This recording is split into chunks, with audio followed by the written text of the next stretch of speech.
to the Jeremy Hill Show. Today's episode is called High Value Men with Low Value Kids. And let me start off by saying this. Most high value men do not make the best fathers. And it's not because they are neglectful. It's because they are so career oriented, that they are so ambitious and so career driven that they kind of lack in areas when it comes to their relationships with their children.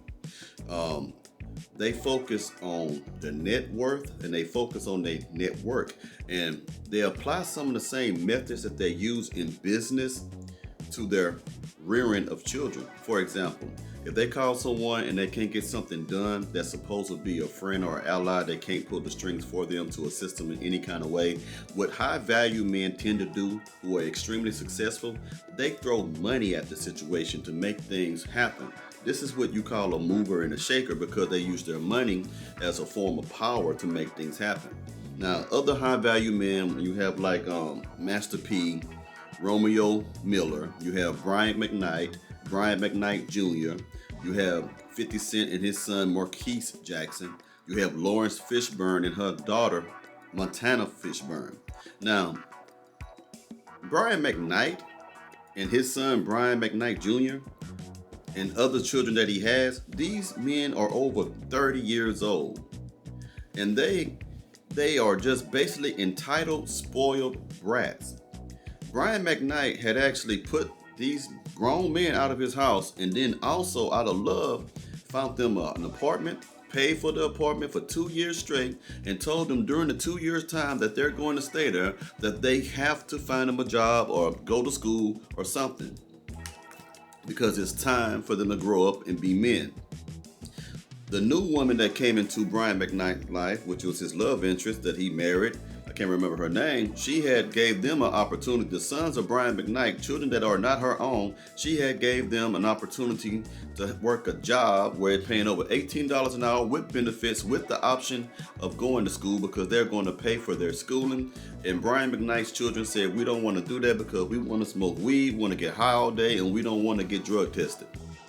And then they go on social media and try to blast their fathers who made a life for them, who had provided a lifestyle, who have given them cars and money and some of the finest clothes, just to embarrass them, because they feel that they have an entitlement, or they have a sense of entitlement to whatever these high successful men have. Men and sons are different. That may be your child by DNA, but the child may not have the same drive that the father has to get there.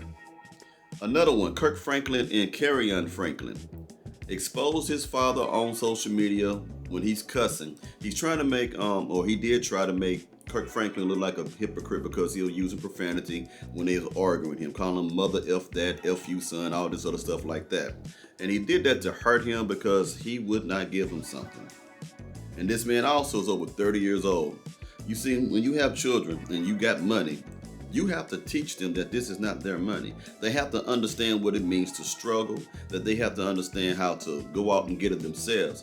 You have to teach them how to be men. You can't assume that they're going to be men because you paying child support. Again, high value men throw money at the situation, and paying child support is throwing money at the situation. There's things that money can't buy and things that money can't accomplish. You have to actually have your body there with their body and talk to them and nurture them. But when you're a highly successful, high value man, you have so many other things that got your attention. You're trying to grow a business. You're trying to provide a legacy to leave to your children, so you don't have time to be with your wife. You don't have time to be with your children as much as they may want you to be.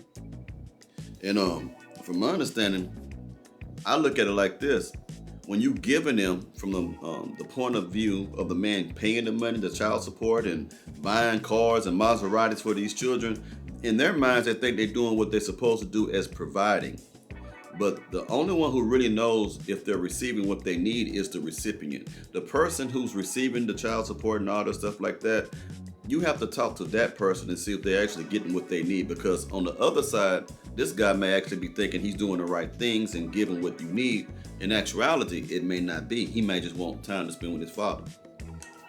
Lawrence Fishburne, Morpheus on The Matrix. His daughter went straight porn. Montana Fishburne.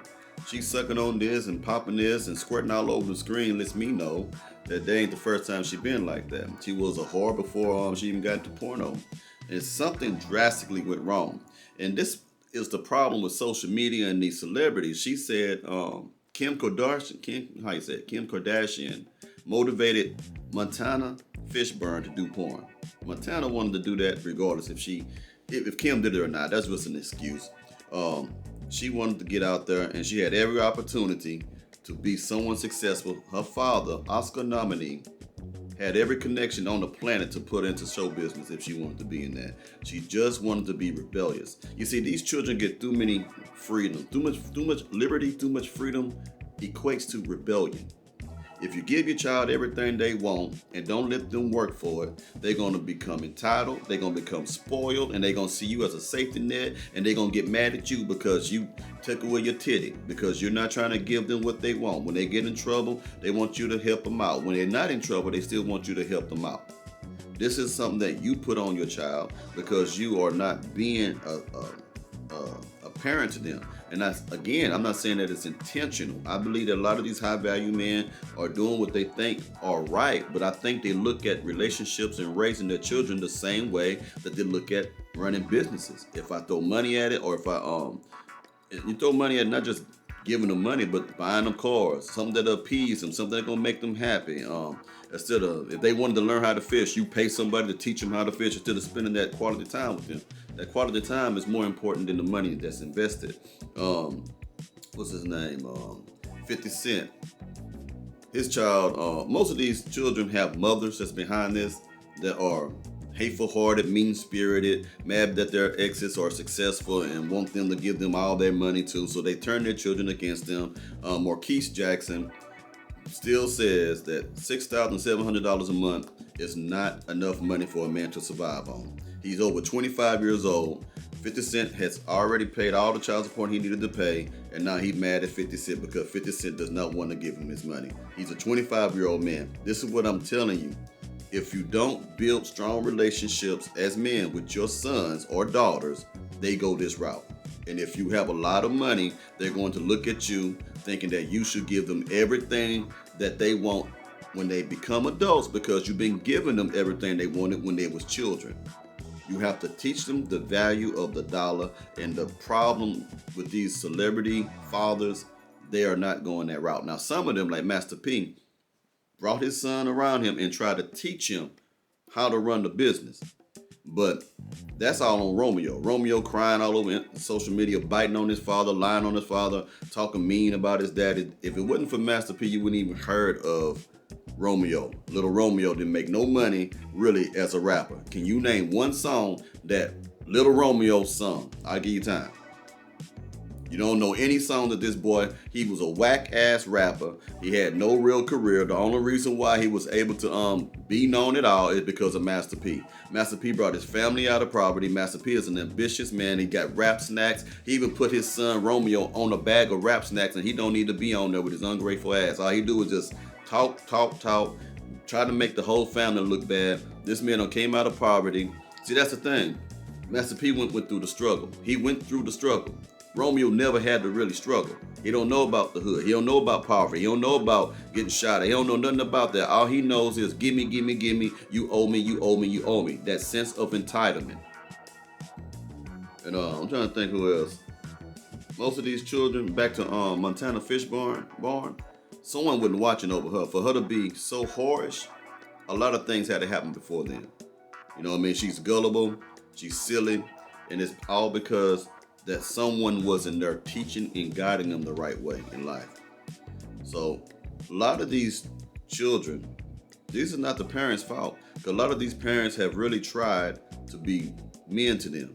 They have bad women, which are bad mothers to these children, and they fill these children with a whole bunch of lies or whatever in their minds, and they turn against their fathers. But these fathers, if it wasn't for them out there hustling, could not provide a lifestyle that they want if he's at home with you all the time and giving you stuff. You spoil your children by giving them everything they want. You spoil your children by rescuing them every time they are in trouble. You spoil your children when you don't let them go through things and suffer. They have to suffer. Suffering teaches you some of the greatest lessons in life. Being destitute, not having money in your pocket, wondering where the next meal going to come from, wondering about how I'm going to get this job, wondering about how I'm going to buy this for my kids, how I'm going to do it. All these things build character. It hurts, it suffers, it sucks, but it builds your character enough to understand the importance of a dollar bill. You look at $5 differently than you would 500 million if you didn't have 500 million. So I had to make this quick video, but these children are pathetic. It's not a real reflection on Brian McKnight or Kirk Franklin or Lauren Fishburne or 50 Cent or even Master P. These children have their own personalities, they have their own mindsets, and then they have the wrong influences around them. I'm sure people are saying things like, look, your daddy's Master P, you should be able to have this. Your daddy is Brian McKnight, your daddy is Lawrence Fishburne, your daddy is Kirk Franklin. Why is he not doing this? It could be the mother saying that, it could be friends out there, and they just keep promoting the sense of entitlement. You have to earn what it is you have. And this is why you see people fight and almost kill each other over an inheritance. If someone dies, you'll see brother turn against brother, you'll see family member turn against family member just to get the money that the person has left behind in a will. Keep in mind, you did not work for a dime. If a person gives you something in the will and you inherit it, that is a gift, and that's out of love to you. You didn't earn it. If they want to take that money and give it to somebody else, they can. It's up to them. It's really their choice. But I would advise a person to leave a legacy, to leave an inheritance to their children. But at the same time, you need to be able to make that connection between your child and let them know, hey, sooner or later you're going to grow up and you have to get it on your own. I'll be right here to help you if you fall down, because that's what we need, especially in people of color. We need to have a father or a mother that can provide assistance. Some of you have made so many bad decisions. If your children mess up, you can't help them. They're just at the mercy of the courts, they're at the mercy of the streets, they're at the mercy of whoever, whatever, whenever. That's what's missing. So a conversation need to be had with these type of children who feel entitled. $6,700 a month is a blessing to a lot of people. Right now, if you give someone over $6,000 and say you're gonna make this amount of money for the rest of your life, man, they'll flip that money, invest that money, or go to school with that money, save that money, and not gonna really be complaining. That's a down payment on a whole lot of stuff. There's a lot of stuff they can do with that money. But to be in your a 20-year-old child in the 20s, really you're just an older teenager. You still have a child mentality in a lot of cases. But most of these children, when they hit 30, they start complaining. Why? Because when you get into your 30s, you start to kind of look at what you have and what other people have and what you want and what you can't afford. And you're not a child no more. So now you have to hit the streets running. Your eyes are wide open now. So these men are high value men, but they unfortunately they're not able to make that connection with their children and pass along that drive. You can't give your children the same drive that you have. You can't give them the same ambition that you have. You can pray for it, you can work hard, you can encourage it, but if they don't want it, they don't want it. And if they're gonna be soft, they're just gonna be soft. There's no reason on the planet why these children that I just mentioned should not be successful. The only thing that's in the way of success for them kids is them. They are the reasons why they are not successful. They blame the world. Most lazy people, because these kids, if you're an entitled kid, if you're a spoiled kid, you're a lazy person, you don't want to work, you don't want to get out and get it, you don't want to be creative and find creative ways to make money or try to be successful on your own. What you want to do is someone to hold your hand the whole time. There's a difference between saying what you want to be and then getting off your ass and going out and try to be what it is you said you want to be. And you got to put in the work. You got to make the sacrifices. The high value men like Master P and Brian McKnight, Kirk Franklin, Lawrence Fishburne, 50 Cent, they done made the sacrifices. They done made they done suffer for what they have. They come from different backgrounds. They know what it is not to have nothing. They know what it is to be in the projects. They know what it is to be destitute. They know what it is to be fearing for your life and stuff. They know how these things are. But these children was brought up in the suburbs, don't know nothing about real struggling, probably going to private schools, having the nicest things, the nicest J's, all the money and stuff like that. When you deduct struggle from a person's life, you are hurting them. You got to let people struggle. You got to let them hurt. Now, either they become bitter behind the struggle or they become better behind it. That's all entirely up to them. But now look at it. Your son, I know it's hurting these men to see their flesh and blood, their own DNA, their sons, because they had to love these children at one point in time. Seeing them turn against them like they're enemies. They treating their fathers like enemies. And the people on social media, they loving it. It's people love to see destruction, like Master P said. People love to see the downfall of a black family or any family. Long as it's sensational, long as it's negative, as long as it hurts people, we're gonna put it out there. Especially when you got people who are successful, doing good. People don't like to see you do good. So if they see anything wrong going on in your family or going anything, they gonna put it out there just to cause you pain, just to cause you miserable, so they can sit back and laugh and say, see there, they thought they was all that, but they really wasn't shit. Look how his son is, look how the daughter is, look at what they going through. They ain't nothing, got all that money, but can't. You know how the gossiping people is. So I just wanted to make a quick video about this. Happy holidays and all that stuff, but I have one dropping on the 25th. It's part 2 of Understanding High Value Men. It'll be coming pretty soon. On the 25th, but I'm gonna drop this one today. And do me a favor, if you like this type of content, put the thumbs up on my thing and subscribe to it. Until next time, bye.